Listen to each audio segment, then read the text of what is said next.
कक्षा 10वीं विषय गणित प्रश्नावली 14.3 अध्याय 14 सांख्यिकी।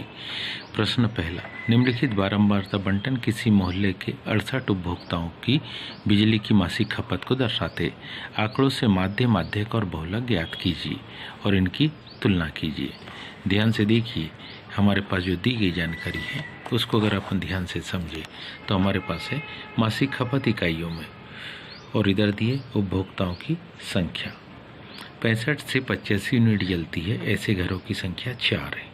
85 से 105 यूनिट जलती है, ऐसे घरों की संख्या 5 है। 105 से 125 यूनिट जलती है, ऐसे घरों की संख्या 13 है। 125 से 145 यूनिट जलती है, ऐसे घरों की संख्या 20 है। 145 से 165 यूनिट जलती है, ऐसे घरों की संख्या 14 है। 165 से 185 यूनिट जलती है, ऐसे घरों की संख्या 8 है। और 185 से 205 यूनिट जलती है, ऐसे घरों की संख्या कितनी है? 4 है। तो सबसे पहले हमको क्या माध्यक को ज्ञात करने के लिए, जब हम इसमें माध्यक को ज्ञात करते हैं तो माध्यक को ज्ञात करने के लिए जो फार्मूला है वो थोड़ा सा ध्यान से देखिए। हम लिखते हैं माध्यक बराबरी से, सूत्र हमारे पास है small l plus n/2 minus CF by small f into h। अब ध्यान से देखेंगे कि ये मान क्या है। तो सबसे पहले तो हम कुल बारंबारता हमारे पास है 68, इसमें हम n/2 को निकालेंगे, क्योंकि हमारे पास है क्या n की वैल्यू बराबरी से है 68, इसलिए n/2 मीन्स 68/2। 2 तिया 6, 2 चौके 8, कितना आया? 34। यह मान हमारे पास आया 34। तो हम लिखेंगे संचयी बारंबारता में 34वां पद, काहे में संचयी बारंबारता में हम कौन सा 34वां पद या 34वें पद से अधिक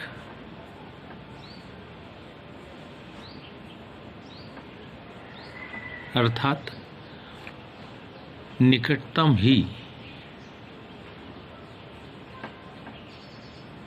निकटतम वर्ग। तो सबसे पहले संचयी बारंबारता, तो पहले की होगी 4, अगले की होगी 9, 13 में जोड़ेंगे तो यह आ जाएगा 22, 22 में 20 को जोड़ेंगे तो यह आ जाएगा कितना? 42, 42 में जोड़ेंगे तो 14 को तो यह आ जाएगा 56, 56 में 8 को जोड़ेंगे तो यह आ जाएगा 64, 64 में 8 4 को जोड़ेंगे तो 68। तो हमारे पास इस प्रकार यहाँ अगर देखें तो 22 पद तो यहाँ है, लेकिन 34 पद इसमें आ रहे हैं।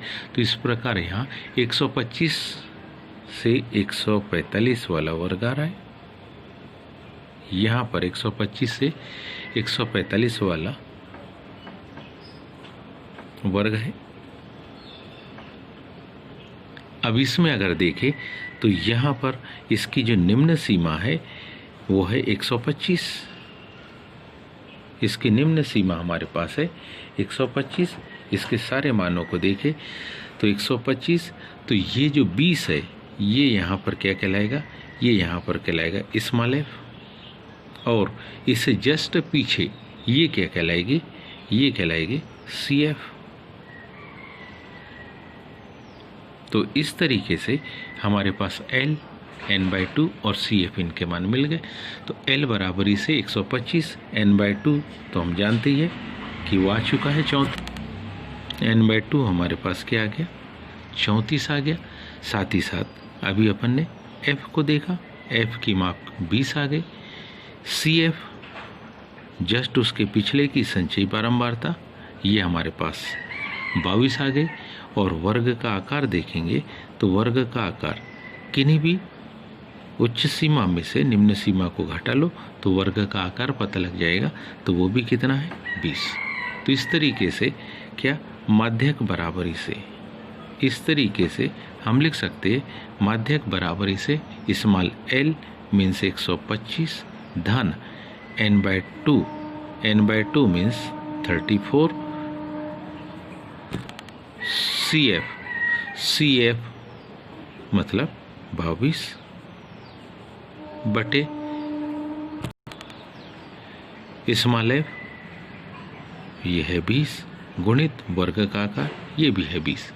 अब क्या होगा, यहाँ पर 20 से 20 कट जाता है।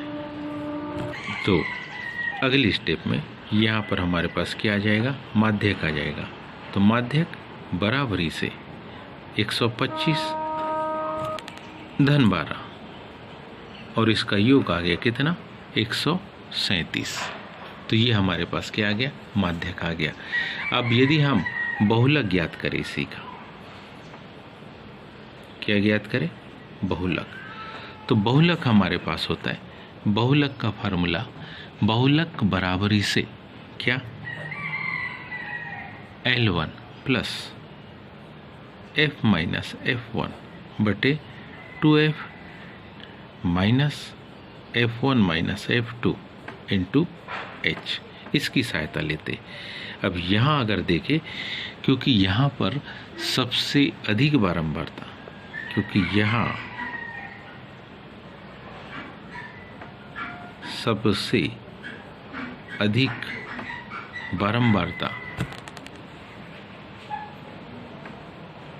यह अगर देखें हम तो सबसे अधिक क्या बारंबारता जो हमको मिल रही है वो मिल रही है 20।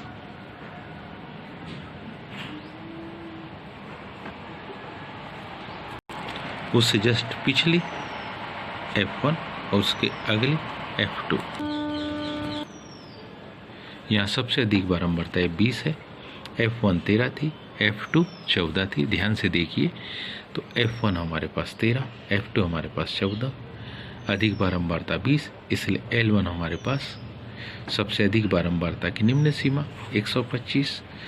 तो इसको मान में रखा, 125 धन 20 ऋण 13, 2 गुणित 20 ऋण F1 13 F2 14 गुणित वर्ग का आकार अभी अपन ने देखा कितने का है, ये जो वर्ग का वो हमारे पास 20 का है। हम लिखेंगे बहुलक बराबरी से 125 धन 20 में से 13 को घटाए 7 गुणित 20, 20 दूनी 40, 13 14 27 बहुलक बराबरी से 125 धन 7 दूनी 14 बटे 40 में 27 को घटाएंगे तो 13, 140 में 13 का भाग तो 125 धन 10 दशमलव कितना 77। इसलिए क्या बहुलक बराबरी से 135.77 ये आगे बहुलक हमारे पास। अब निकालेंगे हम इसका माध्य। 65 से 85 का मध्य बिंदु ज्ञात करना, मतलब दोनों को जोड़ना और 2 का भाग देना। तो योग आ जाएगा कितना 150, 2 का भाग देंगे तो ये आ जाएगा 75। 85 105 जोड़ के 2 का भाग देंगे 95। अगले का 115, फिर 135, 155, 175, 195। माध्य के लिए हम इसको ऐसा बना रहे, मान ले रहे कि इसमें जो सेंटर वैल्यू है उसको ए मान ले रहे, कल्पित माध्य।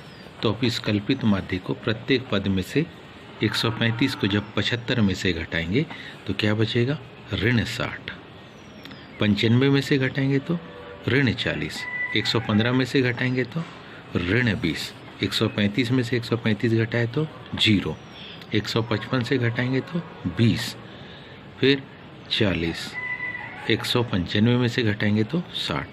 इन सारे पदों में 20 का भाग चला जाएगा। 20 का भाग देने से ये बिल्कुल आसान सा बन जाएगा। तो 20 दिया 60, 20 दूनी 40, 20 एकम 20, 20 शून्यम शून्य, 20 एकम 20, 20 दूनी 40, 20 दिया 60।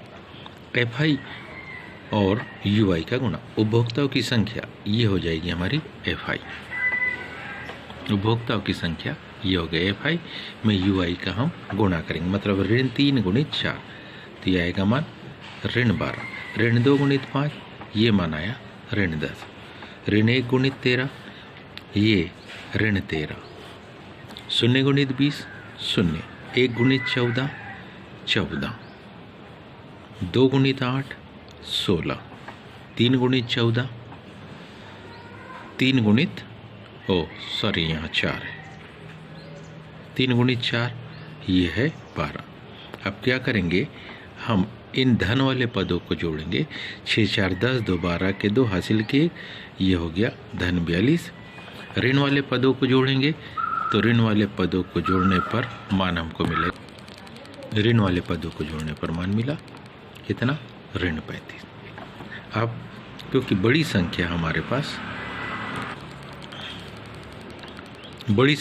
पास धन 42 है, छोटी संख्या ऋण 35 है, तो यदि हम समेसन FI UI को देखें तो हमको मिलेगा धन 7।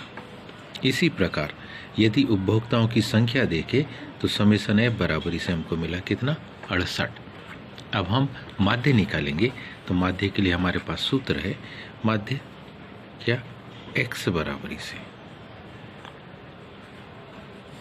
A plus summation FI UI बटे समेसन FI इंटू H।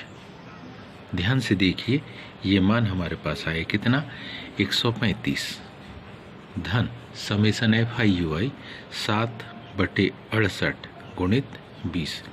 इसको जब हल करेंगे तो मान होगा 135 धन 140 बटे 68।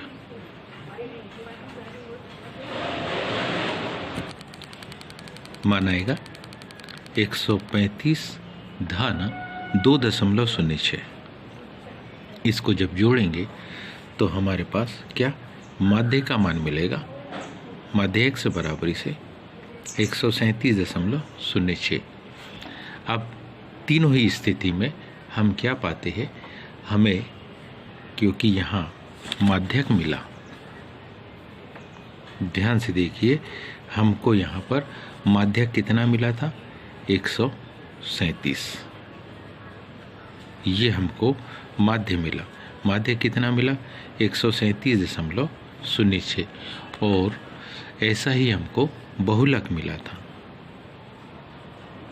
बहुलक हमको मिला था कितना, 135.77। इस स्थिति में तीनों मापांक क्या लिखेंगे, इस स्थिति में तीनों मापक लगभग समान ही है, तीनों मापक लगभग कैसे है, समान है। उम्मीद है आप सबको ये समझ में आया होगा। आज के लिए इतना ही, शेष काल धन्यवाद।